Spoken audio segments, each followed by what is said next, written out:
Imagine a civilization so powerful that its monuments have stood for over 4,500 years. Welcome to ancient Egypt, where gods walked among mortals and human ambition reached for the stars.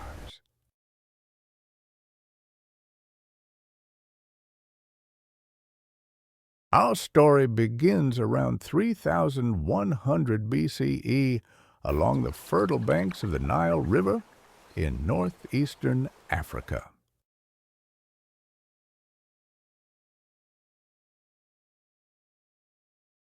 This marks the start of the early dynastic period, launching a culture that endures for 3 millennia.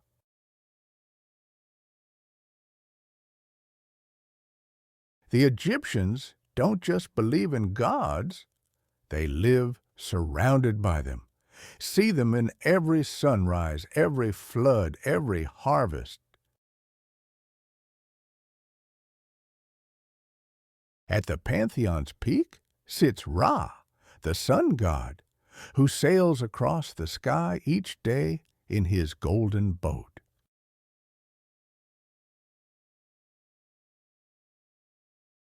The Egyptians believe Ra battles the serpent Apophis every night in the underworld, ensuring the sun rises again.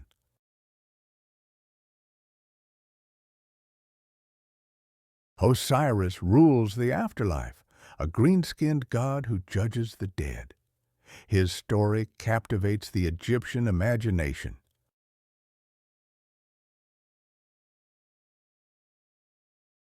His brother Set murders him out of jealousy, scattering his body across Egypt.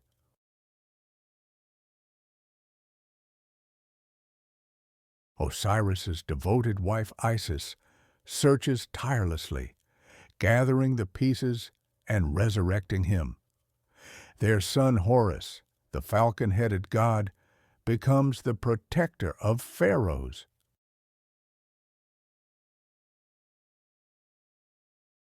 Then there's Anubis, the jackal-headed god who guides souls to judgment. Thoth, the ibis-headed god of wisdom and writing, records the verdict.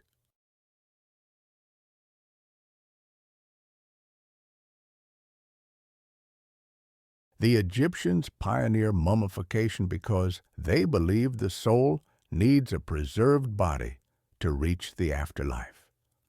The process takes 70 days and involves removing internal organs, drying the body with natron salt, and wrapping it in linen.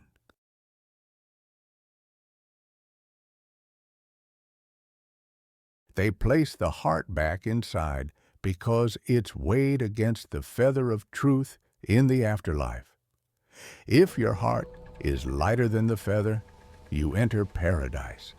If heavier, the demon Ammit devours it, and you cease to exist.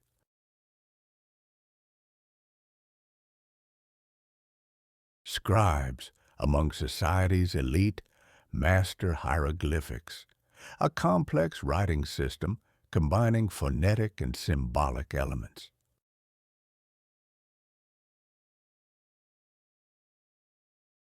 Women enjoy remarkable rights for the ancient world. They can own property, initiate divorce, and run businesses. Now, let's address history's most enduring mystery. How did the Egyptians build the pyramids? During the Old Kingdom, around 2580 BCE, Pharaoh Khufu commissions the Great Pyramid at Giza.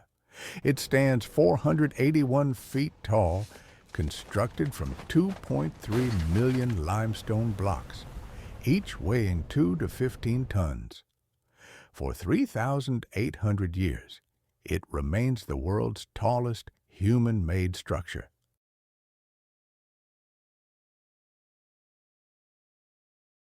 Contrary to popular belief, slaves don't build the pyramids.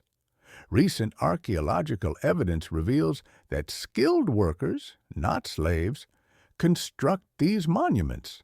They're paid laborers who live in nearby workers' villages.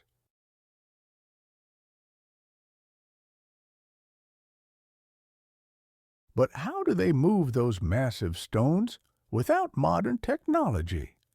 They quarry limestone blocks using copper tools and wooden wedges soaked in water. The wedges expand, splitting the rock along precise lines.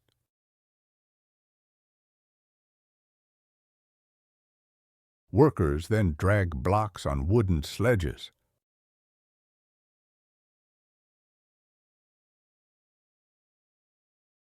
For internal construction, the Egyptians likely use a system of internal ramps.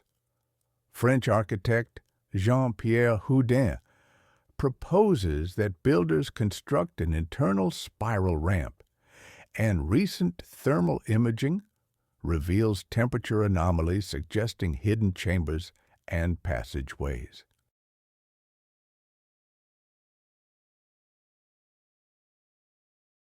The precision astounds modern engineers. The Great Pyramid's base is level to within 2.1 centimeters. Its sides align almost perfectly with the cardinal directions. The Egyptians achieved this using the stars.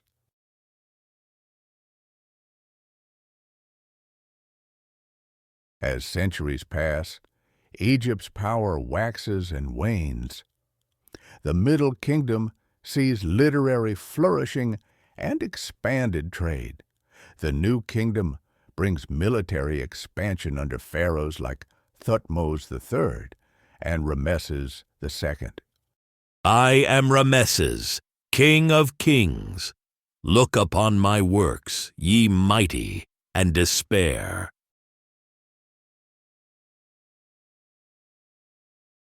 His massive temples at Abu Simbel feature 4 colossal statues of himself, each 67 feet tall.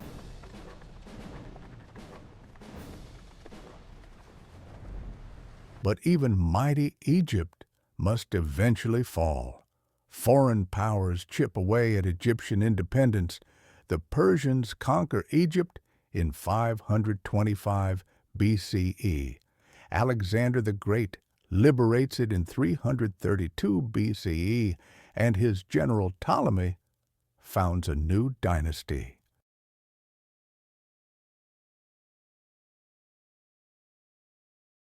This brings us to Egypt's final pharaoh, a woman whose intelligence and charisma become legendary, Cleopatra VII. Cleopatra ascends to power in 51 BCE at age 18. She is Macedonian Greek, yet the first Ptolemaic ruler to learn the Egyptian language. She speaks 9 languages fluently and studies mathematics, philosophy, and astronomy. Her intelligence, not just her beauty, captivates Julius Caesar and later Mark Antony.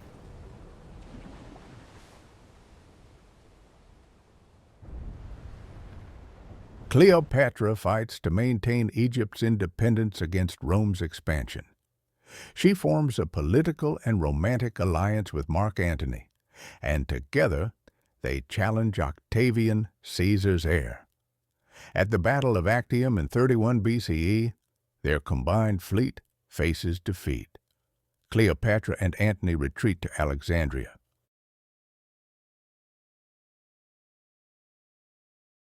When Octavian's forces close in, Antony receives false reports of Cleopatra's death. Grief-stricken, he falls on his sword. Dying, he learns the truth and is carried to Cleopatra's refuge, expiring in her arms. Days later, on August 12th, 30 BCE, Cleopatra takes her own life, allegedly by asp bite, though poisoning seems more likely.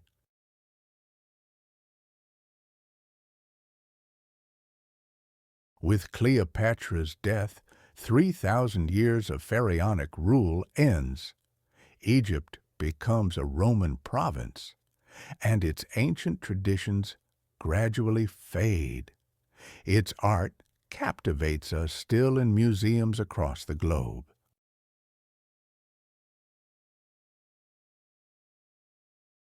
Those pyramids still stand today, testament to human ingenuity and ambition. They remind us that civilizations rise and fall. Ancient Egypt proves that vision, knowledge, and collective effort can create wonders that outlast empires themselves.